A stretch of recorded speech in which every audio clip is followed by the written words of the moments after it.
Salam, bugün Uşaqlar Gününü qeyd eləmək üçün əyləncə mərkəzinə gedirik. Birinci uşaqları oynadacağıq, daha sonra isə biz böyüklər əylənməyə gedəcəyik.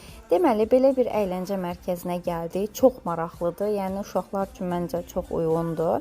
Daha sonra Sadiq burada şarla oynayır. Mən də kassada bilet almağı gözləyirdim. Həddindən artıq sıra çox idi.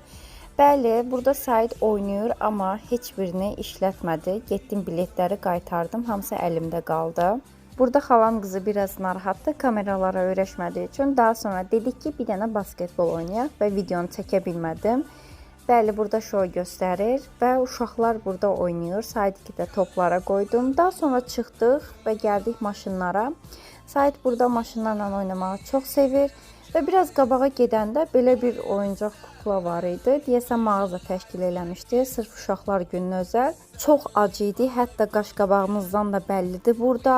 Gəldik yemək yeməyə və çıxdıqdan sonra gördük ki, hələ də şou davam eləyir. Burada fil, panda var idi. Said də burada onlardan çox qorxduğu üçün məni o qədər bərk-bərk qucaqlayır ki, baxın elə videoda görsənir. Axır ki, özümüz də əylənməyə gəldik. Heydər Parkında Vikingə minməyə gəlmişik burada. Çox qorxuram, amma yenə də qorxa-qorxa ora minirəm. Və xalam qızı mənim qorxuma görə burada mənə gülür.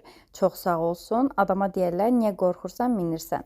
Və uşaqlar təzədən Heydər Parkında əyləncə attraksiyonlara mindirdi. Xalam qızı ilə yenidən attraksiyona mindik. Burada birinci qabaqda oturur. Fikrimizi dəyişdirdik ki, yan-yana otursaq daha əyləncəli olar. Attraksiyon birinci yavaş-yavaş getməyə başlayır. Daha sonra isə yuxarı-aşağı olaraq davam eləyir. Biz də yan-yana oturduğumuz üçün yer çox sıxdır da. Yəni burada o qədər gülmüşük ki. Və ən əsası, içinizdəki uşağı heç vaxt gizlətməyin. Sizin də bayramınız mübarək.